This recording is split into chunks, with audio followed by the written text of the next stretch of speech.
김재혁 일당이 도윤의 군인 신분증을 찢으며 조롱하는 영상을 본 순간이었어요. 군인들이 다 이 정도야 겁쟁이들. 이라는 말에 정태수 중장의 손이 부들부들 떨렸습니다. 저놈들이 단순히 개인을 조롱하는 게 아니라 군 전체를 모독하고 있어. 목소리가 천둥처럼 울렸어요. 오늘 밤 작전을 시작한다. 군의 명예를 반드시 되찾겠어. 복수의 불꽃이 중장의 눈에서 타올랐어요. 오늘 들려드릴 이야기는 선량한 시민을 도우려던 한 젊은 군인이 조폭들에게 무참히 폭행당하고 군복까지 모독당하자 공군 중장이 장갑차이대와 수색대대까지 대동한 복수 이야기예요. 이야기가 궁금하시다면 구독과 좋아요는 무료니까 꼭 눌러주시면 더 많은 감동적인 이야기를 만드는데 큰 도움이 됩니다. 5월의 따스한 햇살이 서울 시내를 환하게 비추던 그날, 하도윤은 가슴 깊은 곳에서 올라오는 설렘을 감출 수 없었습니다. 공군 기본교육을 마치고 받은 생애 첫 휴가였죠. 21년을 살아오면서 집을 떠나 있던 시간이 이렇게 길었던 적은 없었어요. 군복 대신 입은 검은색 후드티와 청바지가 어색하면서도 자유로웠습니다. 어머니, 오늘 생신이시잖아요. 제가 꼭 가야죠. 기차 안에서 어머니와 나눈 통화가 아직도 귓가에 맴돌았습니다. 어머니는 굳이 오지 않아도 된다고 하셨지만 도윤에게는 절대 놓칠 수 없는 날이었어요. 어린 시절부터 어머니 생신만큼은 어떤 일이 있어도 함께 했거든요. 군대에 간다고 해서 그 전통을 깰 수는 없었습니다. 지하철 2호선 을지로 입구역에서 내린 도윤은 잠시 멈춰서서 주변을 둘러봤습니다. 몇 달 만에 보는 서울의 풍경이 새로웠어요. 사람들이 바삐 오가는 모습, 거리 곳곳에서 들려오는 소음, 이 모든 것이 부대의 고요함과는 완전히 달랐습니다. 도윤은 깊게 숨을 들이마셨어요. 자유의 냄새 같은 것이 있다면 바로 이런 것일까요? 3번 출구로 향하던 중 도윤의 발걸음이 저절로 멈췄습니다. 계단 입구에서 70대로 보이는 할머니 한 분이 커다란 쇼핑백 2개를 들고 계단을 올라가려 하고 계셨거든요. 할머니는 몇 걸음 오르시다가 멈춰서서 거친 숨을 고르셨어요. 그러다가 다시 몇 걸음, 또다시 멈춤. 보기에도 힘들어 보였습니다. 할머니, 제가 도와드릴게요. 도윤은 주저하지 않고 할머니께 다가갔습니다. 군대에서 가장 먼저 배운 것이 바로 어른을 공경하는 마음이었죠. 할머니는 처음에는 괜찮다고 하셨지만 도윤의 정중한 태도에 결국 쇼핑백을 맡겨주셨어요. 어머, 정말 고마워요. 혹시 군인이세요? 네, 공군입니다. 오늘 휴가 나왔어요. 할머니의 눈가에 주름이 깊게 패이며 미소가 번졌습니다. 우리 손자도 군대에 있는데 이렇게 착한 군인을 만나니 마음이 놓이네요. 도윤은 할머니와 함께 천천히 계단을 올랐습니다. 쇼핑백이 제법 무거웠지만 전혀 힘들지 않았어요. 오히려 마음이 따뜻해졌습니다. 이런 작은 선행이야말로 군인이 해야 할 일이라고 생각했거든요. 나라를 지키는 것도 중요하지만 이렇게 국민 한 분 한 분을 아끼는 마음이야말로 진정한 군인 정신이라고 믿었어요. 지상에 도착해서 할머니와 인사를 나누려던 바로 그 순간이었습니다. 야, 저기 새끼 뭐 하는 거야? 날카롭고 거친 목소리가 등 뒤에서 들려왔어요. 도윤이 고개를 돌리자 염색한 머리에 온몸이 문신으로 덮인 남자 3명이 다가오고 있었습니다.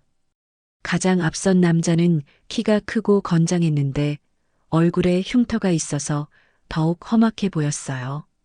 이른 오후였는데도 그들에게서는 진한 술 냄새가 났습니다. 할머니, 빨리 가세요. 도윤은 본능적으로 위험을 감지하고 할머니에게 작은 목소리로 속삭였습니다. 할머니는 무슨 일인지 정확히는 모르겠다는 표정이었지만 도윤의 진지한 표정을 보고는 서둘러 그 자리를 떠났어요. 군인 따위가 어디서 주제넘게 설치고 있어? 가장 키가 큰 남자가 도윤 앞에 바짝 다가와 말했습니다. 숨에서 나는 술과 담배 냄새가 역겨웠어요. 도윤은 최대한 침착하게 대답했습니다. 저는 그냥 할머니를 도와드린 것뿐입니다. 아, 그냥? 여기가 내 동네야? 우리 구역에서 허락도 없이 멋대로 설치면 안 되는 거 모르냐? 다른 남자가 끼어들었습니다. 요즘 군인들 진짜 건방지네. 군대 갔다 와서 기세등등한가? 주변 사람들이 슬금슬금 피해가는 것이 보였어요. 평화롭던 오후의 거리가 갑자기 삭막해졌습니다. 도윤은 마음속으로 이들과 싸우지 않기로 다짐했어요. 군인이 민간인과 다툼을 벌이는 것은 절대 있어서는 안 되는 일이라고 배웠거든요. 죄송합니다. 제가 실수했습니다. 도윤이 정중하게 고개를 숙이며 사과했지만 남자들은 전혀 만족하지 않았습니다. 아, 사과하면 다야? 야, 이 새끼 진짜 우리를 개무시하네. 군대 갔다 와서 우리가 만만해 보여? 상황이 점점 악화되고 있었어요. 도윤은 이 자리를 빨리 벗어나고 싶었지만 남자들이 삼각형으로 둘러싸며 퇴로를 차단했습니다. 야, 얘 좀 조용한 데서 예의 가르쳐 주자. 그들은 도윤을 밀어붙이며 근처 골목 안쪽으로 끌고 갔습니다. 도윤은 저항하지 않았어요. 저항하면 더 큰 문제가 될 것 같았거든요. 무엇보다 군인으로서의 품위를 지키고 싶었습니다. 골목 구석, 사람들의 시선이 닿지 않는 곳에 도착하자마자 분위기가 급변했습니다. 군인 새끼가 우리를 무시해? 첫 번째 주먹이 번개처럼 도윤의 왼쪽 뺨을 강타했습니다. 도윤은 크게 비틀거렸지만 쓰러지지 않았어요. 입안에서 피맛이 났습니다. 이 새끼 왜 안 싸워? 재미없네. 두 번째 주먹이 명치를 향해 날아왔습니다. 도윤은 숨이 막혔지만 꾹 참았어요. 세 번째는 옆구리, 네 번째는 다시 얼굴. 폭행은 계속되었습니다. 야, 이 새끼 정말 이상하네. 맞기만 하고 있어. 군대에서 뭘 배웠길래 이렇게 순해? 남자들은 도윤이 저항하지 않자 오히려 더 화가 났나 봅니다. 폭행은 더욱 거세졌어요. 도윤의 입꼬리에서 피가 흘러내렸고 왼쪽 눈가가 점점 부어올랐습니다. 하지만 도윤은 끝까지 맞서지 않았어요. 야, 이 새끼 지갑 뒤져봐. 돈 있나 보자. 가장 덩치가 큰 남자가 말했습니다.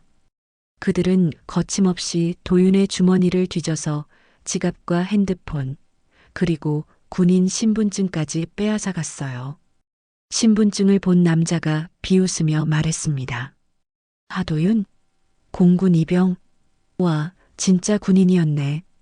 이거 완전 재미있는데? 군인 새끼가 우리한테 털렸다는 게 얼마나 창피한지 알아? 도윤은 바닥에 쓰러진 채 그들을 바라보았습니다. 몸의 고통보다 마음의 아픔이 더 컸어요. 선량한 할머니를 도와드린 일이 이런 결과를 가져올 줄은 꿈에도 몰랐거든요. 다음엔 조심해라, 군인 새끼야. 우리 구역에서 함부로 설치지 말고. 남자들은 도윤의 소지품을 모두 가지고 유유히 사라졌습니다. 골목에는 도윤만 남았어요. 피로 범벅된 얼굴로 하늘을 바라보며 도윤은 깊은 한숨을 내쉬었습니다. 어머니 생신을 축하하러 오는 길에 이런 일이 벌어지다니. 그래도 도윤은 후회하지 않았습니다. 할머니를 도와드린 것은 분명히 옳은 일이었거든요. 다음 날 아침 도윤은 거울 속 자신의 모습을 보고 충격을 받았습니다. 왼쪽 눈가는 시퍼렇게 멍이 들어 있었고 입술은 터져서 딱지가 앉아 있었어요. 볼에는 긁힌 상처가 빨갛게 남아 있었습니다. 이런 몰골로 어떻게 어머니를 뵐 수 있겠습니까? 결국 도윤은 어머니께 거짓말을 했습니다. 갑자기 부대 사정이 생겨서 휴가가 취소되었다고요.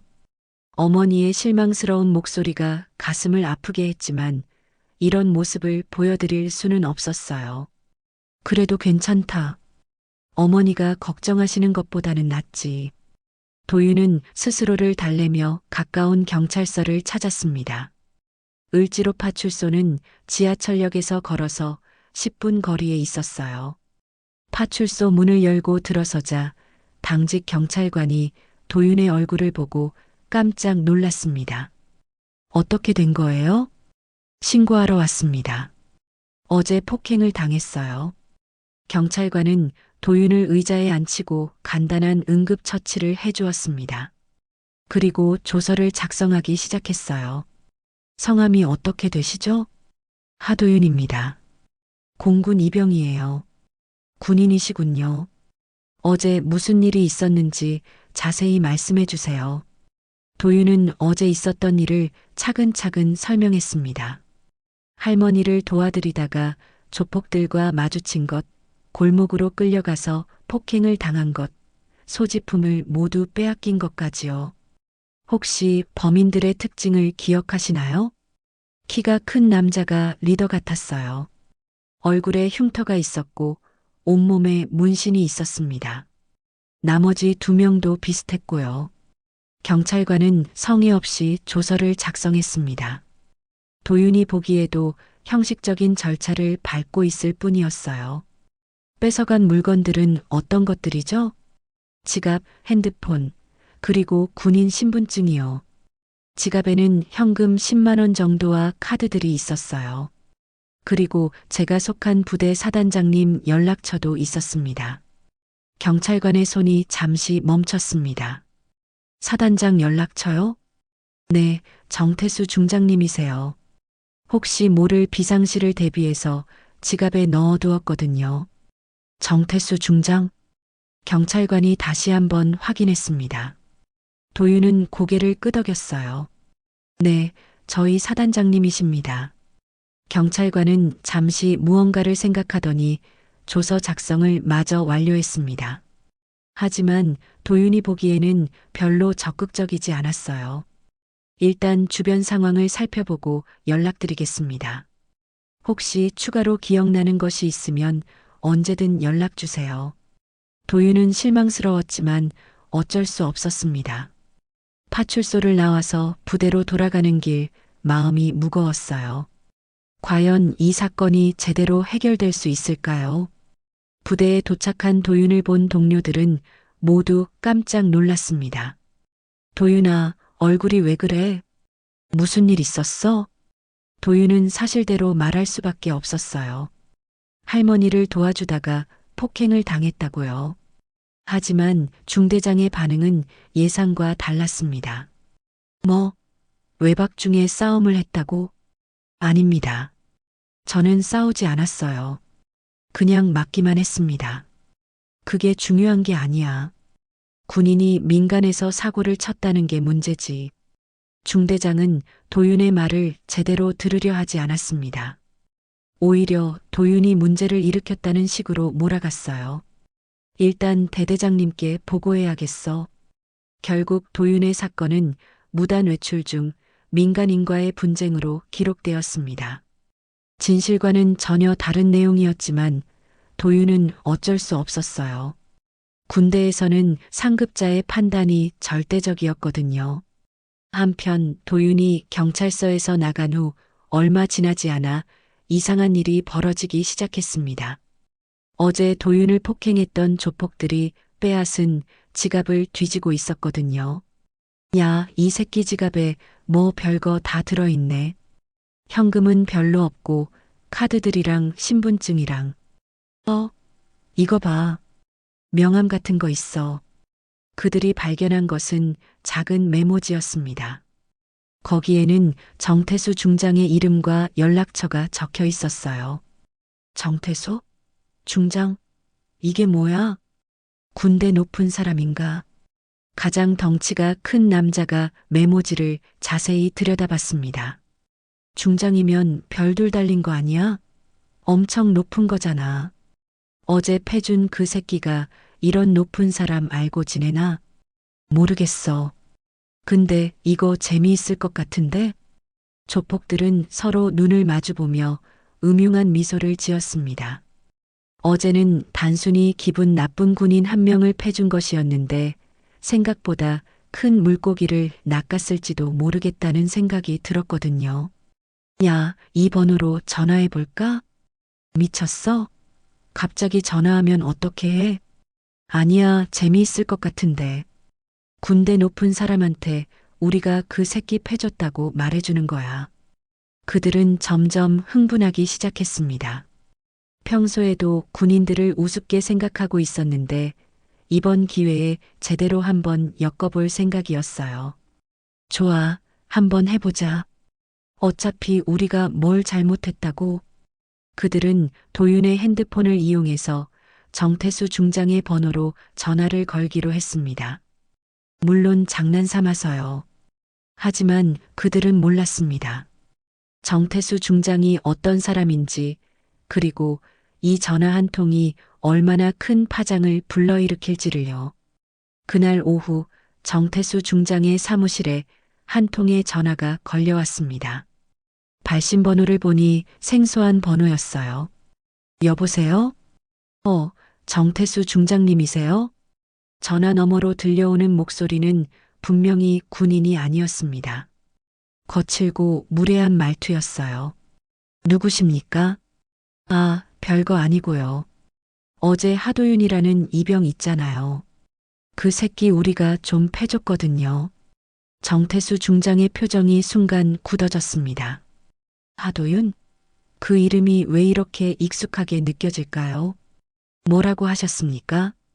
하도윤이요. 공군 이병. 어제 우리가 혼내줬는데 그 새끼 지갑에서 중장님 전화번호 나왔거든요. 혹시 아시는 사이예요? 전화는 거기서 끊어졌습니다.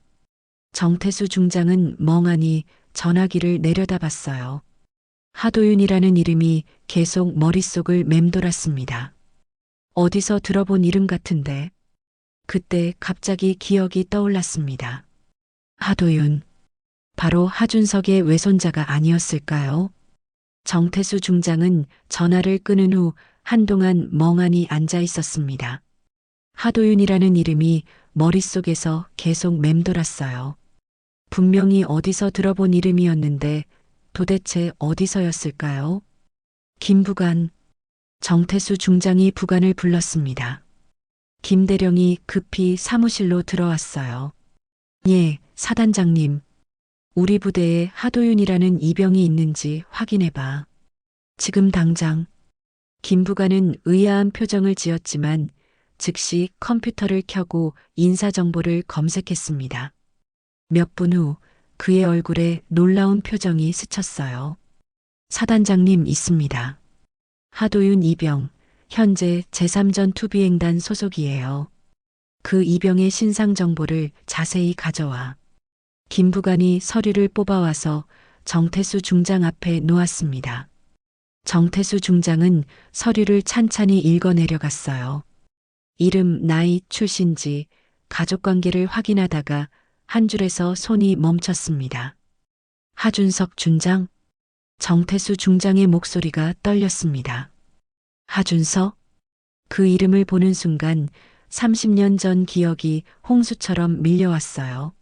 함께 전투기를 몰며 하늘을 누볐던 동기, 서로의 등을 맡겼던 전우, 그리고 젊은 나이에 하늘로 떠나간 친구. 준석이의 외손자라고? 김부관도 놀란 표정이었습니다. 사단장님께서 하준석 중장님을 아시나요? 아는 정도가 아니야. 내 평생 가장 소중한 전우였어. 정태수 중장은 책상 서랍에서 오래된 사진 한 장을 꺼냈습니다. 젊은 시절 2명의 공군 장교가 전투기 앞에서 웃고 있는 사진이었어요. 하나는 젊은 정태수였고 다른 하나는 하준석이었습니다. 그 아이가 바로 준석이의 외손자라고? 그때 갑자기 정태수 중장의 표정이 어두워졌습니다. 아까 전화의 내용이 다시 떠올랐거든요. 누군가가 하도윤을 폭행했다고 했었죠. 김부관, 하도윤 이병의 현재 상황을 즉시 파악해. 어제부터 오늘까지 무슨 일이 있었는지 모든 것을 조사하라고. 알겠습니다, 사단장님. 김부관이 급히 나가자 정태수 중장은 다시 하준석의 사진을 바라봤습니다. 하준석이 마지막으로 남긴 말이 떠올랐어요. 태수야, 내게 무슨 일이 생기면 우리 가족을 부탁해.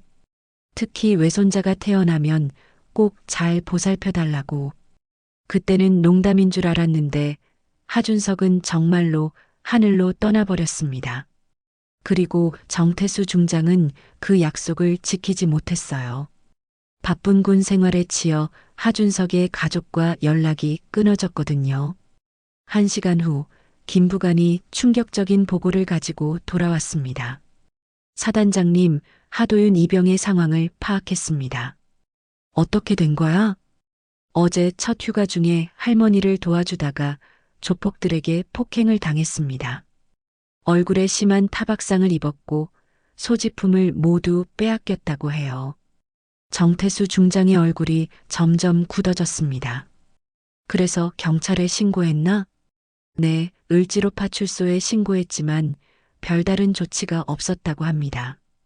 오히려 부대에서는 무단 외출 중 민간인 분쟁으로 처리했어요.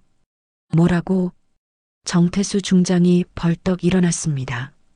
분노가 치밀어 올랐어요.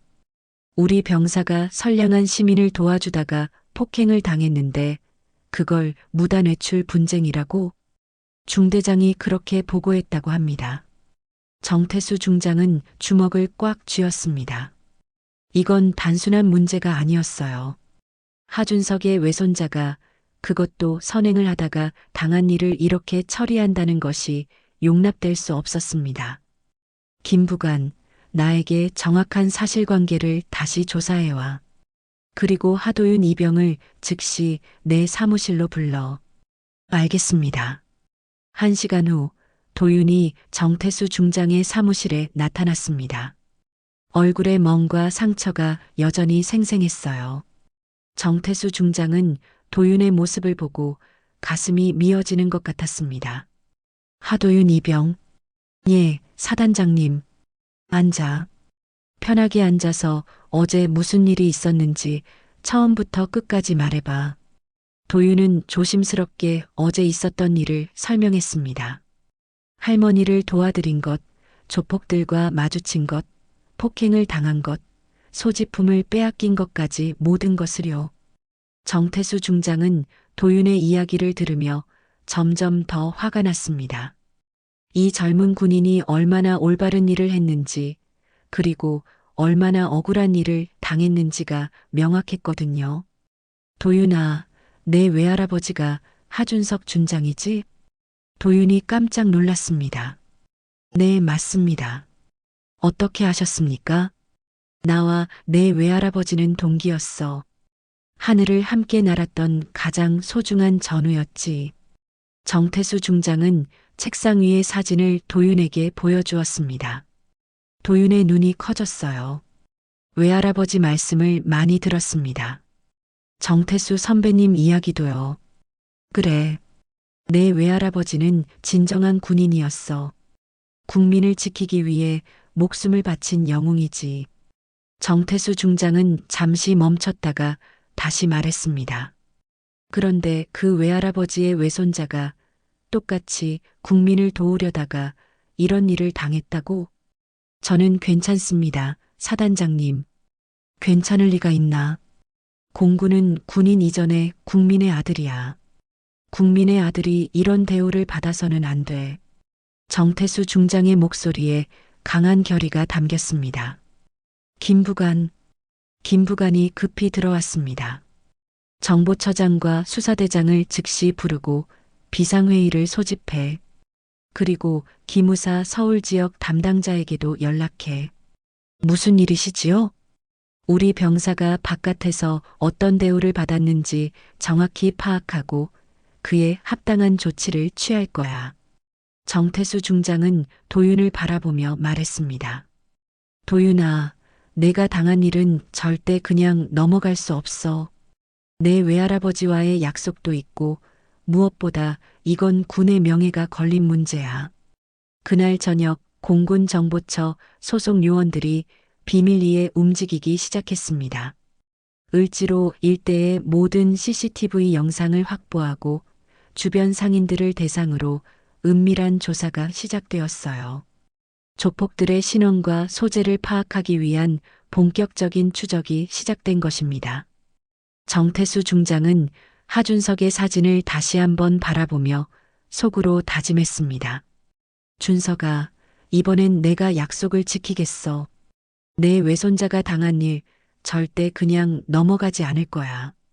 군의 거대한 조직력이 움직이기 시작했습니다. 도윤은 사단장실에서 나온 후에도 믿기지 않았습니다. 존경하던 외할아버지의 전우가 바로 자신의 사단장이었다니요. 더욱 놀라운 것은 정태수 중장이 자신의 일을 이렇게 심각하게 받아들이고 있다는 사실이었어요. 부대로 돌아온 도윤을 본 동료들은 여전히 걱정스러워했습니다. 도윤아, 사단장님이 뭐라고 하시던? 별 말씀 안 하셨어요. 그냥 몸조리 잘하라고 하시더라고요. 도윤은 사실을 말할 수 없었습니다. 정태수 중장이 비밀리에 조사를 진행한다고 했거든요. 하지만 마음 한편으로는 든든했어요. 이제 혼자가 아니라는 생각이 들었거든요. 한편 정태수 중장의 사무실에서는 긴급회의가 열리고 있었습니다. 정보처장인 박 대령과 수사대장인 최중령이 참석했어요. 처장, 조사 상황이 어떻게 되고 있나? 박 대령이 서류를 펼치며 보고했습니다. 사단장님, 을지로 일대 CCTV 분석 결과 범인들을 특정했습니다. 김재혁이라는 조직폭력배가 주동자로 보이고 부하들과 함께 범행을 저질렀습니다. 신상 정보는 김재혁 32세, 전과 10여 차례, 주로 폭행, 공갈, 협박 등의 범죄를 저질렀습니다. 현재 을지로 일대를 거점으로 활동하고 있어요. 정태수 중장의 표정이 더욱 굳어졌습니다. 그놈들이 하도윤 이병의 소지품을 아직 가지고 있나?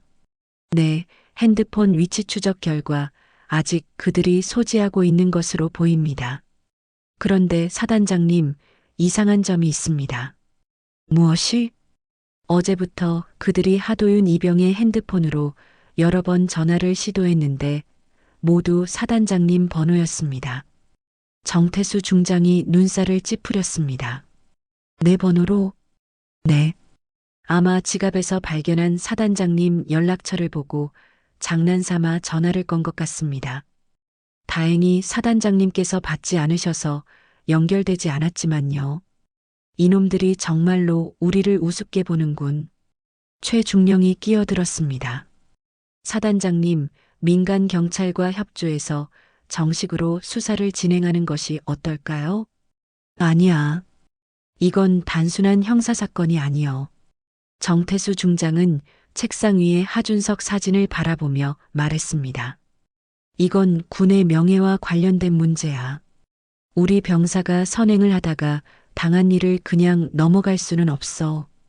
그때 정태수 중장의 머릿속에 30년 전 기억이 떠올랐습니다. 하준석과 함께했던 마지막 비행이었어요. 태수야, 우리가 지키는 건 단순한 영토가 아니야. 바로 사람들이지. 그 사람들 하나하나가 소중해. 하준석은 항상 그런 말을 했었습니다. 군인은 국민을 지키는 존재라고, 국민 한 사람 한 사람이 모두 소중하다고요. 준석아, 내가 옳았어. 내 외손자도 똑같은 마음으로 할머니를 도왔구나. 정태수 중장은 박 대령을 바라보며 말했습니다. 처장, 이번 작전은 극비로 진행해. 민간 경찰에는 알리지 마. 알겠습니다. 어떻게 진행하시겠습니까? 먼저 그놈들의 모든 동선을 파악해. 어디서 잠자고, 어디서 밥 먹고, 누구를 만나는지 모든 것을 조사하라고. 그 다음에는요? 정태수 중장의 눈에 차가운 빛이 돌았습니다. 그 다음은 내가 직접 판단하겠어. 회의가 끝나고 정태수 중장은 혼자 남아서 하준석의 사진을 오랫동안 바라봤습니다. 그때의 기억들이 생생하게 떠올랐어요. 하준석은 정태수 중장보다 1살 어렸지만 항상 형처럼 챙겨주었습니다. 함께 전투기 훈련을 받을 때도, 함께 임무를 수행할 때도 언제나 동료들을 먼저 생각했어요. 태수야, 만약 내게 무슨 일이 생기면 내 가족을 부탁해. 특히 딸이 나중에 아이를 낳으면 그 아이만큼은 꼭 보살펴 달라고. 하준석이 마지막으로 한 부탁이었습니다. 그때는 정말 농담인 줄 알았는데 일주일 후 하준석은 훈련 중 사고로 하늘로 떠나버렸어요. 내가 약속을 지키지 못했어, 준석아. 바쁘다는 핑계로 내 가족과 연락을 끊었지. 정말 미안해. 정태수 중장은 깊은 후회에 빠졌습니다. 하지만 이제라도 늦지 않았어요. 하준석의 외손자가 당한 일을 반드시 해결해야 했습니다. 그날 밤 김재혁과 그의 일당들은 술집에서 술을 마시고 있었습니다. 야, 그 군인 새끼 핸드폰으로 계속 그 중장한테 전화해 볼까? 어제도 안 받았잖아. 무서워서 도망갔나? 아니면 진짜로 전화해서 우리가 그 새끼 패줬다고 말해볼까? 그들은 여전히 사태의 심각성을 깨닫지 못하고 있었어요. 단순히 군인 한 명을 때린 것으로 생각하고 있었거든요. 좋아, 내일 한 번 더 전화해보자. 이번엔 받으면 제대로 말해주는 거야. 하지만 그들은 몰랐습니다. 이미 그들의 모든 행동이 감시당하고 있다는 사실을요. 공군 정보처의 요원들이 그들을 24시간 추적하고 있었거든요. 정태수 중장은 다음 날 아침 일찍 도윤을 다시 불렀습니다. 도윤아, 내 외할아버지와 내가 어떤 사이였는지 자세히 얘기해 줄게. 정태수 중장은 하준석과의 추억을 차근차근 들려주었습니다. 함께 훈련받던 시절, 함께 임무를 수행하던 시절, 그리고 하준석이 마지막으로 남긴 부탁까지요. 외할아버지가 정말 그런 말씀을 하셨나요? 그럼, 내 외할아버지는 진정한 군인이었어. 그리고 너도 그런 피를 물려받았구나. 할머니를 도와드린 것을 보면 말이야. 도윤의 눈가에 눈물이 맺혔습니다. 도윤아, 이번 일은 내가 반드시 해결할 거야. 내 외할아버지와의 약속이기도 하고 무엇보다 이건 옳은 일이거든. 정태수 중장의 목소리에는 확고한 의지가 담겨 있었습니다. 그 아이는 내가 책임지지. 하준석에게 했던 약속을 이제야 지킬 때가 온 것입니다. 그날 오후 조폭들은 다시 술에 취해 있었습니다. 김재혁은 도윤의 핸드폰을 만지작거리며 음흉한 미소를 지었어요. 야, 오늘은 진짜로 그 중장한테 전화해보자. 괜찮겠어? 군대 높은 사람한테? 뭐가 무서워? 우리가 뭘 잘못했다고? 그냥 군인 새끼 하나 패준 건데. 김재혁은 정태수 중장의 번호를 눌렀습니다. 이번에는 전화가 연결되었어요. 여보세요? 정태수 중장의 목소리가 들려왔습니다. 김재혁은 술 기운에 더욱 대담해졌어요. 정태수 중장님이시죠? 누구십니까? 아, 저번에도 전화드렸는데요. 하도윤이라는 군인 새끼 있잖아요. 그 새끼 우리가 제대로 혼내줬거든요. 정태수 중장의 목소리가 차갑게 변했습니다. 누구라고 하셨습니까? 김재혁이요. 을지로에서 나름 이름 있는 사람이거든요. 어쨌든 그 군인 새끼가 우리 구역에서 말썽 피웠으니까 교육시켜준 거예요. 교육이라고 하셨습니까? 그럼요. 얼굴 좀 부어오르게 해줬죠. 아, 그리고 지갑이랑 핸드폰도 우리가 보관하고 있어요. 김재혁의 말이 이어질수록 정태수 중장의 분노는 끌어올랐습니다. 군대면 다 되는 줄 알아요? 우리가 보기엔 군인들도 별거 아니던데요. 특히 그 하도윤이라는 새끼는 완전 바보 같더라고요. 맞기만 하고 있고. 김재혁은 점점 더 건방진 말을 했습니다. 중장님도 조심하세요. 우리한테 찍히면 군인이든 뭐든 가만 안 둬요. 군인 새끼들 전부 무릎 꿇게 해줄 수도 있거든요. 그 순간 정태수 중장의 참을성이 한계에 달했습니다. 좋습니다. 당신들이 어떤 사람들인지 이제 알겠군요. 뭐, 무슨 소리예요? 곧 알게 될 겁니다. 정태수 중장이 전화를 끊었습니다. 김재혁은 어리둥절한 표정으로 핸드폰을 내려다봤어요. 뭐야, 저 양반? 기분 나쁘게 끝내. 괜찮겠어? 진짜 군대 높은 사람인데. 무서우면 군대 가지 말았어야지. 우리가 뭐 잘못했다고? 하지만 그들은 곧 자신들이 얼마나 큰 실수를 했는지 깨닫게 될 것입니다. 정태수 중장은 전화를 끊자마자 비상벨을 눌렀습니다. 사무실 안이 긴급 신호음으로 가득 찼어요. 김부관, 즉시 작전회의실로 와. 김부관이 급히 달려왔습니다. 무슨 일이십니까? 비상사태야. 지금 당장 수색대대장, 헌병대장, 그리고 모든 간부들을 작전회의실로 집합시켜. 알겠습니다. 30분 후 공군 작전회의실에는 긴장감이 감돌았습니다.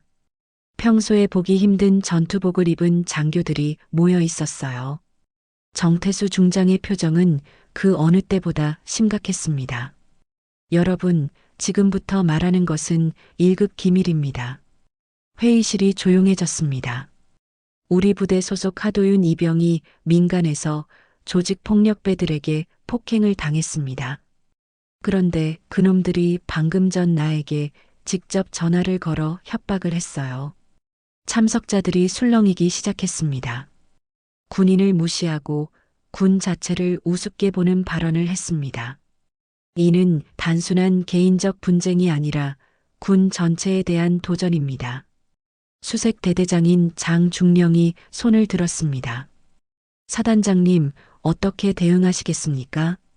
비공식 작전을 실시합니다.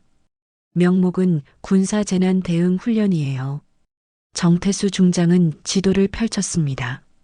수색대대는 즉시 완전 무장하고 대기하세요. 장갑차 2대와 헌병대 특임반도 준비시키고요. 목표는 무엇입니까? 을지로 일대에 숨어있는 조직폭력배들을 제압하는 겁니다. 정확한 위치는 정보처에서 파악하고 있어요. 헌병대장인 오소령이 걱정스러운 표정을 지었습니다. 사단장님, 민간 지역에 군 병력을 투입하는 것은 상당히 민감한 문제입니다. 물론 알고 있습니다. 하지만 이번만큼은 예외예요. 정태수 중장은 하준석의 사진을 꺼내 보였습니다. 이 작전은 단순한 보복이 아닙니다. 우리 군의 명예와 신념을 지키는 일이에요. 선량한 시민을 도우려던 우리 병사가 당한 일을 그냥 넘어갈 수는 없어요. 국방부에는 보고하시겠습니까?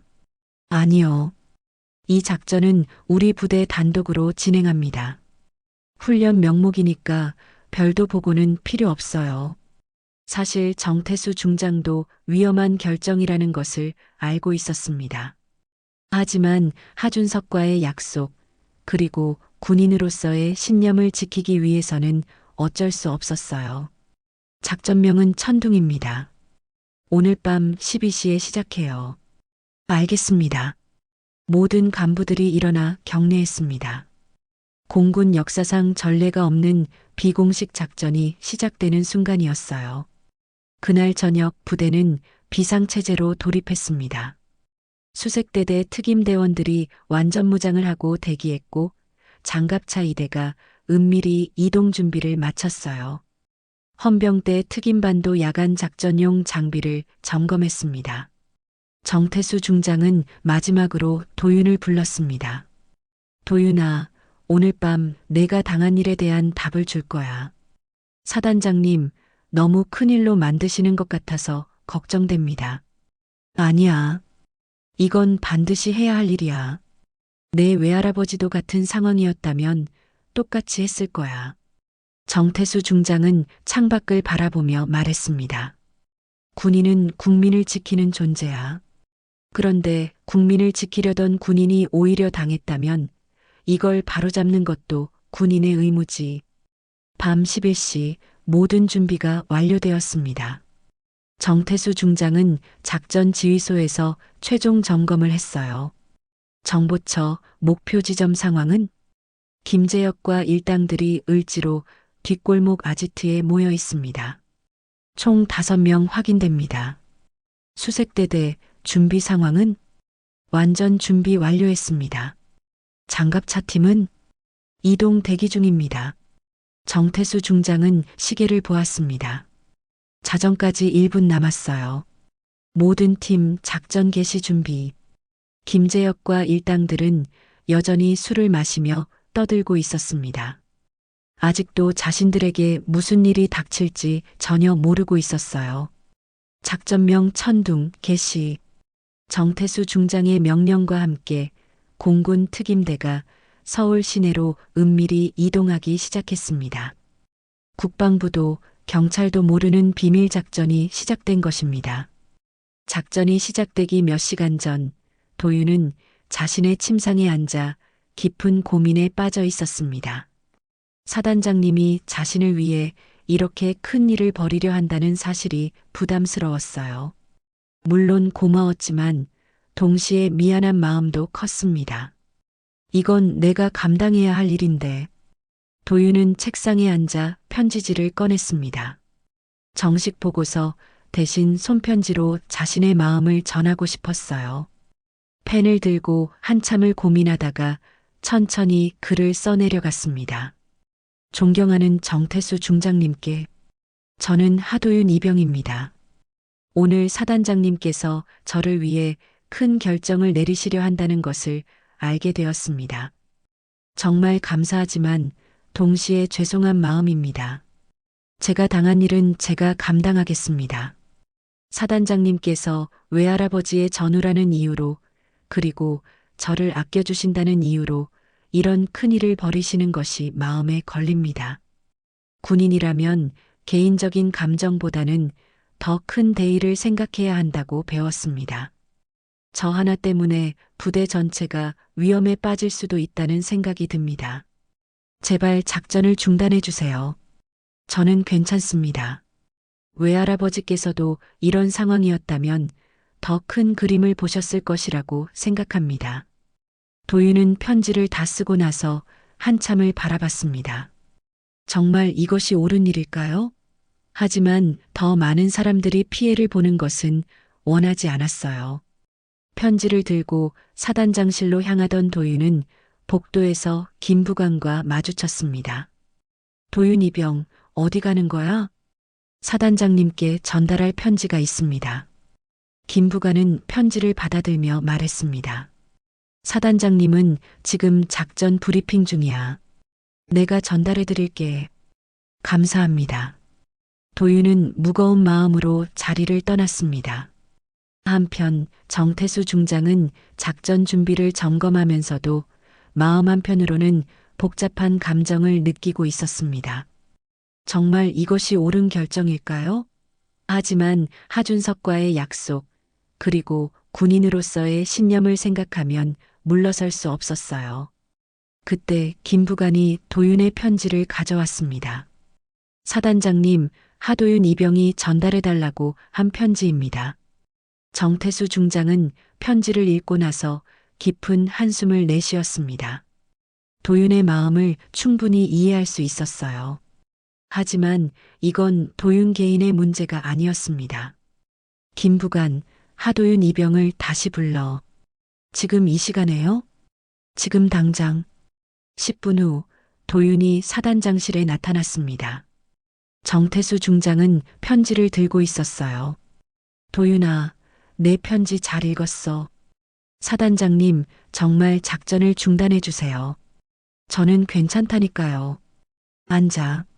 내 말을 끝까지 들어봐. 정태수 중장은 도윤을 의자에 앉히고 말했습니다. 도윤아, 이건 너 혼자 감당할 문제가 아니야. 하지만 저 때문에. 아니야. 이건 우리 모두의 문제야. 내 외할아버지도 똑같이 국민을 지키다가 희생됐어. 그런데 그 외손자가 또다시 같은 일을 당했다면 이걸 그냥 넘어갈 수는 없지. 정태수 중장은 창밖을 바라보며 계속 말했습니다. 군인이 선량한 시민을 도우려다가 폭행을 당했는데 그것도 조직 폭력배들에게 말이야. 이걸 바로잡지 않으면 앞으로 어떤 군인이 국민을 지키려 하겠어? 그래도 이렇게 큰 작전을 벌이는 것은 도윤아, 내가 모르는 게 있어. 정태수 중장은 컴퓨터를 켜더니 어떤 영상을 보여주었습니다. 도윤의 얼굴이 하얗게 변했어요. 영상 속에는 김재혁과 그의 일당들이 술집에서 떠들고 있는 모습이 담겨 있었습니다. 그런데 그들은 도윤의 군인 신분증 사진을 들고 조롱하고 있었어요. 야, 이 군인 새끼 봐. 얼마나 바보같이 생겼어? 맞기만 하고 있던 모습 진짜 웃겼다. 군인들이 다 이 정도야. 겁쟁이들. 김재혁이 도윤의 사진을 찢어버리며 말했습니다. 군대 가면 뭐해? 우리한테는 똥 밟힌 휴지 같은 존재지. 영상을 본 도윤은 분노와 수치심이 동시에 밀려왔습니다. 하지만 정태수 중장의 반응은 더욱 격렬했어요. 맞지? 저놈들이 단순히 너 개인을 조롱하는 게 아니야. 군 전체를, 군복을 조롱하고 있어. 정태수 중장의 목소리가 떨렸습니다. 저 신분증 사진은 내 개인 것이 아니야. 대한민국 군인의 상징이지. 저걸 찢어버린다는 것은 우리 모든 군인을 모독하는 거야. 사단장님, 도윤아, 내 외할아버지가 목숨을 바쳐 지키려던 것이 뭔지 알아? 바로 이런 존중과 신뢰야. 군인에 대한 국민의 신뢰 말이지. 정태수 중장은 하준석의 사진을 다시 꺼내 보였습니다. 그런데 저놈들이 그 신뢰를 짓밟고 있어. 이걸 그냥 넘어간다면 앞으로 어떤 국민이 군인을 존경하겠어? 어떤 젊은이가 조국을 위해 군복을 입겠어? 도윤은 이제야 사단장님의 진짜 의도를 이해할 수 있었습니다. 이건 단순히 자신을 위한 복수가 아니었어요. 군 전체의 명예와 존재 이유를 지키는 일이었습니다. 그래도 위험하지 않을까요? 물론 위험해. 하지만 때로는 위험을 감수해서라도 지켜야 할 가치가 있어. 정태수 중장은 도윤의 어깨에 손을 올리며 말했습니다. 도윤아, 내 외할아버지도 마찬가지였어. 위험을 알면서도 국민을 지키기 위해 하늘로 올라갔지. 오늘 밤 우리가 하는 일도 똑같아. 알겠습니다, 사단장님. 도윤은 더 이상 반대하지 않았습니다. 이제 이해했거든요. 이건 정의를 위한 싸움이었어요. 그런데 사단장님, 혹시 이 작전으로 문제가 생기면 어떻게 하시겠습니까? 정태수 중장은 잠시 침묵했다가 대답했습니다. 그때는 내가 모든 책임을 지지. 내 외할아버지와의 약속을 지키기 위해서라면 내 계급장 따위는 상관없어. 그 순간 도윤은 정태수 중장이 얼마나 큰 결심을 하고 있는지 깨달았습니다. 자신의 모든 것을 걸고 옳은 일을 하려는 것이었어요. 사단장님, 제가 함께 가겠습니다. 안 돼. 너는 부대에 있어야 해. 하지만 제 일인데 제가 빠질 수는 없어요. 정태수 중장은 도윤의 눈을 바라보며 말했습니다. 좋아. 하지만 절대 위험한 곳에는 가지 마. 약속해. 알겠습니다. 밤 11시 30분 최종 작전 회의가 열렸습니다. 정태수 중장은 참석한 모든 장교들을 바라보며 말했습니다. 여러분, 오늘 밤 우리가 하는 일은 역사에 남을 것입니다. 옳은 일을 위해 싸우는 군인의 모습으로 말이죠. 모든 장교들이 결연한 표정으로 고개를 끄덕였습니다. 작전 개시까지 30분 남았습니다. 모두 최종 점검하세요. 드디어 결전의 시간이 다가오고 있었습니다. 자정이 되자 을지로 일대는 평소보다 더욱 조용해졌습니다. 대부분의 상점들이 문을 닫고 거리에는 몇몇 술꾼들만이 비틀거리며 걸어가고 있었어요. 하지만 이 고요함 속에서 무언가 심상치 않은 움직임이 시작되고 있었습니다. 김재혁과 그의 일당들은 뒷골목 아지트에서 여전히 술을 마시며 떠들고 있었어요. 낡은 건물 2층에 위치한 그들의 소굴은 담배 연기와 술 냄새로 가득했습니다. 야, 그 중장이라는 새끼는 왜 전화도 안 받지? 김재혁이 도윤의 핸드폰을 보며 투덜거렸습니다. 무서워서 도망갔나? 군인들이 다 그런 거 아니야? 맞아. 실제로는 겁쟁이들이지. 어제 그 하도윤이라는 새끼도 맞기만 하고 있었잖아. 그들은 여전히 자신들이 저지른 일의 심각성을 전혀 깨닫지 못하고 있었습니다. 오히려 더욱 우쭐해하며 군인들을 조롱하고 있었어요. 바로 그때 골목 입구에서 이상한 소음이 들려왔습니다. 무거운 차량이 움직이는 소리였어요. 김재혁의 부하 중 한 명이 창문으로 다가가 밖을 내다봤습니다. 형, 밖에 뭔가 이상한 차가 있어요. 뭐? 경찰차야? 아니요. 그거보다 훨씬 큰데. 뭔가 군용차 같아요. 김재혁이 비웃으며 말했습니다. 군용차? 여기가 어딘데 군용차가 와? 그냥 트럭이겠지. 하지만 창밖을 내다본 김재혁의 표정이 순간 굳어졌습니다. 골목 입구에 거대한 장갑차 2대가 조용히 자리 잡고 있었거든요. 위장색으로 칠해진 차체에는 공군 마크가 선명하게 보였어요. 이게 뭐야? 김재혁이 당황하기 시작했습니다. 하지만 이것은 시작에 불과했어요. 장갑차에서 완전 무장한 수색대대 특임대원들이 조용히 내려오기 시작했습니다. 검은색 전투복에 방탄 헬멧을 쓴 그들의 모습은 마치 특수부대 같았어요. 형, 진짜 군인들이에요. 부하들이 겁에 질려 떨기 시작했습니다. 뭐? 군인들이 왜 여기에? 김재혁도 이제야 심각성을 깨닫기 시작했어요. 하지만 이미 늦었습니다. 수색대대 특임대원들이 건물을 포위하기 시작했거든요. 건물 1층에서 쿵쿵거리는 발소리가 들려왔습니다. 무거운 군화가 계단을 오르는 소리였어요. 김재혁과 일당들은 완전히 패닉 상태에 빠졌습니다. 어떻게 하지? 도망가자. 어디로? 이미 포위된 것 같은데. 바로 그때 아지트 문이 벌컥 열렸습니다. 완전 무장한 특임대원 6명이 일제히 들어왔어요. 그들의 움직임은 정확하고 신속했습니다.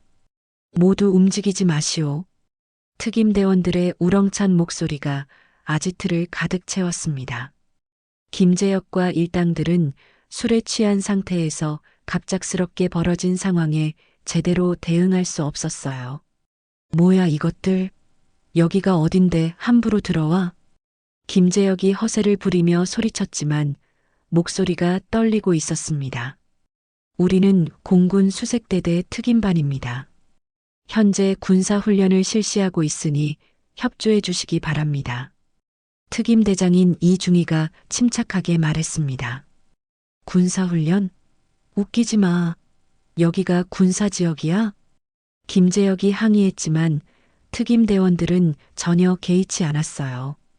그들은 훈련받은 대로 차분하게 상황을 통제하기 시작했습니다. 김재혁 씨, 맞습니까? 이중희가 김재혁의 이름을 정확히 불렀습니다.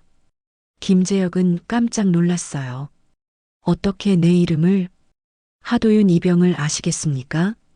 그 순간 김재혁의 얼굴이 창백해졌습니다. 설마 그 군인 때문에 이런 일이 벌어진 건가요? 그건 어제 을지로에서 하도윤 이병을 폭행하고 소지품을 강취한 것이 김재혁 씨 일당입니까? 이중희의 질문에 김재혁은 말문이 막혔습니다. 주변의 부하들도 겁에 질린 표정이었어요. 우리가 뭘 잘못했다고? 그냥 싸움 좀 한 거잖아. 김재혁이 마지막 허세를 부렸지만 이미 게임은 끝나 있었습니다. 바로 그때 아지트 밖에서 새로운 발소리가 들려왔습니다. 무겁고 위험 있는 걸음소리였어요. 모든 사람들이 문 쪽을 바라봤습니다. 정태수 중장이 모습을 드러냈습니다. 별 2개가 달린 계급장이 불빛에 반짝였어요. 중장의 위험 있는 모습에 아지트 안의 분위기가 순간 얼어붙었습니다. 김재혁은 정태수 중장을 보고 입을 벌린 채 멍하니 서 있었어요. 전화로만 들었던 그 중장이 실제로 나타난 것입니다. 당신이 김재혁입니까? 정태수 중장의 차가운 목소리가 아지트를 가득 채웠습니다. 그렇습니다만. 어제 우리 부대 소속 하도윤 이병을 폭행한 것이 사실입니까? 김재혁은 이제야 자신이 얼마나 큰 실수를 했는지 깨닫기 시작했어요. 하지만 이미 돌이킬 수 없었습니다. 저희는 그냥 정태수 중장이 한 걸음 앞으로 나아갔습니다. 선량한 시민을 도우려던 우리 군인을 폭행하고 소지품을 강취하고 심지어 군인 신분증까지 찢어버린 것이 그냥입니까? 김재혁의 얼굴이 완전히 하얗게 변했습니다. 그들이 도윤의 신분증을 조롱하며 찢었던 일까지 알고 있다는 것이 믿기지 않았어요. 어디서 이런 짓을 감히. 김재혁이 마지막 발악을 하려던 순간 정태수 중장의 눈빛이 번개처럼 날카로워졌습니다. 국민을 지키는 것이 군인입니다. 그게 바로 군의 명예입니다. 정태수 중장의 목소리에는 흔들리지 않는 신념이 담겨 있었어요. 그런데 당신들이 그 명예를 짓밟았습니다. 국민을 도우려던 군인을 폭행하고 군복에 대한 존경을 모독했어요. 김재혁과 일당들은 완전히 위축되어 있었습니다. 정태수 중장의 위험 앞에서는 어떤 변명도 통하지 않았거든요. 지금부터 당신들을 정식으로 구속합니다. 폭행, 강도, 그리고 군인에 대한 모독 혐의로 말입니다. 특임대원들이 일제히 움직여 김재혁 일당을 제압했습니다. 그들은 저항할 생각도 못했어요. 압도적인 군의 위력 앞에서는 어떤 조폭도 무력했습니다. 이게 법적으로 가능한 거예요? 김재혁이 마지막으로 질문했습니다. 정태수 중장은 차갑게 미소 지으며 대답했습니다. 군인의 명예를 지키는 것은 법보다 우선합니다. 그리고 이미 경찰에 모든 증거가 전달되었어요. 실제로 이 순간 경찰들이 건물 밖에서 대기하고 있었습니다. 정태수 중장은 완벽하게 계획한 작전을 실행한 것이었어요. 김재혁과 일당들이 연행되는 모습을 지켜보며 정태수 중장은 마음속으로 하준석에게 말했습니다. 준석아, 약속을 지켰어. 내 외손자의 명예를 되찾아줬다. 길고 긴 밤이 끝나가고 있었습니다. 정의는 승리했고 군의 명예는 지켜졌어요. 다음 날 아침 부대는 평소와 같은 일상으로 돌아갔습니다. 하지만 모든 것이 달라 보였어요. 어제까지 멍투성이 얼굴로 풀이 죽어있던 도윤의 표정에 활기가 돌아왔거든요. 아침 점호를 마친 후 도윤은 경납고 쪽으로 향했습니다. 거대한 전투기들이 늘어서 있는 경납고는 언제 봐도 웅장했어요. 하지만 오늘은 특별히 더 의미 있게 느껴졌습니다. 경납고 옆에 있는 작은 벤치에 앉아 도윤은 지갑에서 오래된 사진 한 장을 꺼냈습니다. 젊은 시절 외할아버지의 모습이 담긴 사진이었어요. 공군 준장 계급장을 달고 전투기 앞에서 웃고 있는 외할아버지의 모습이 자랑스러워 보였습니다. 외할아버지, 저도 이제 알 것 같아요. 군인이 된다는 것의 진짜 의미를요. 도윤은 사진을 바라보며 속으로 말했습니다. 며칠 전까지만 해도 단순히 의무복무라고 생각했던 군 생활이 이제는 다르게 느껴졌어요. 국민을 지킨다는 것, 정의를 실현한다는 것이 어떤 의미인지 깨달았거든요. 그때 멀리서 동료들의 대화 소리가 들려왔습니다. 야, 뉴스 봤어? 어젯밤에 을지로에서 큰일이 있었대. 뭔 일?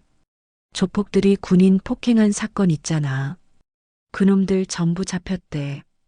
공군이 직접 나서서 해결했다는 거야. 도윤은 깜짝 놀라 고개를 돌렸습니다. 벌써 뉴스에 나왔나요? 진짜? 어떻게? 뉴스에서 보니까 공군의 신속한 대응으로 민간인 폭력 사건 가해자들이 전원 구속됐다고 하더라고. 대단하지 않아? 우와, 우리 공군이 그런 일도 하는구나. 동료들의 대화를 들으며 도윤은 복잡한 마음이었습니다. 자신의 일이 이렇게 뉴스에까지 나올 줄은 몰랐거든요. 하지만 동시에 뿌듯하기도 했어요. 정의가 승리했다는 사실이 많은 사람들에게 알려진 것이니까요. 오후 2시 전체 부대원을 대상으로 한 정기 훈시가 있었습니다. 강당에 모든 장병들이 모였어요. 정태수 중장이 연단에 올라섰을 때 강당은 숙연한 분위기에 휩싸였습니다. 장병 여러분, 정태수 중장의 목소리가 강당을 가득 채웠습니다. 오늘 여러분께 특별한 말씀을 드리고자 합니다. 최근 우리 부대에서 일어난 일을 통해 다시 한번 군인의 사명에 대해 생각해 보게 되었거든요. 장병들은 모두 집중해서 사단장의 말씀을 들었습니다. 군인은 나라의 아들입니다. 동시에 정의의 방패이기도 하죠. 우리는 단순히 무력을 가진 존재가 아니라 옳은 것을 지키는 존재입니다. 정태수 중장은 잠시 멈췄다가 계속했습니다. 선량한 시민을 도우려다가 어려움을 겪은 우리 부대원이 있었습니다. 하지만 그 부대원은 끝까지 자신의 신념을 지켰어요. 폭력에 굴복하지 않았고 군인으로서의 품격을 잃지 않았습니다. 도윤은 사단장님이 자신을 말하고 있다는 것을 알았지만 부끄러워서 고개를 숙였어요. 그리고 우리는 그 부대원을 지켜냈습니다. 왜냐하면 그것이 바로 군대의 존재 이유이기 때문입니다. 서로를 지키고 국민을 지키고 정의를 지키는 것 말이에요. 강당에 있던 모든 장병들이 숙연해졌습니다. 여러분, 기억하십시오. 군인은 힘이 있다고 해서 함부로 사용해서는 안 됩니다. 하지만 정의를 위해서라면 주저하지 말아야 해요. 그것이 바로 우리가 입은 이 군복의 무게입니다. 훈시가 끝나고 도윤은 다시 경납고로 향했습니다. 사단장님의 말씀이 가슴 깊이 와닿았거든요. 그때 뒤에서 누군가 자신을 부르는 소리가 들렸습니다. 도윤아. 돌아보니 정태수 중장이 걸어오고 있었어요. 도윤은 급히 차렷 자세를 취했습니다. 편히 해. 잠깐 이야기하자. 정태수 중장은 도윤과 함께 벤치에 앉았습니다. 어떤 기분이야? 죄송합니다. 사단장님께 너무 큰 부담을 드린 것 같아서요. 부담? 아니야. 이번 일로 나도 많은 것을 깨달았어. 정태수 중장은 하늘을 바라보며 말했습니다. 내 외할아버지와의 약속을 지키는 것만 생각했는데 알고 보니 더 큰 의미가 있었어. 군인이 무엇인지, 정의가 무엇인지 다시 한번 생각하게 됐거든. 외할아버지 말씀을 많이 해주셔서 감사해요. 덕분에 외할아버지를 더 가깝게 느낄 수 있었어요. 그래. 내 외할아버지는 정말 훌륭한 사람이었어. 그리고 너도 그런 피를 물려받았구나. 정태수 중장은 도윤의 손에 든 사진을 보며 말했습니다. 앞으로 어떻게 할 생각이야? 열심히 복무하겠습니다. 그리고 제대 후에도 외할아버지처럼 국민을 위해 일할 수 있는 사람이 되고 싶어요. 좋은 마음가짐이야.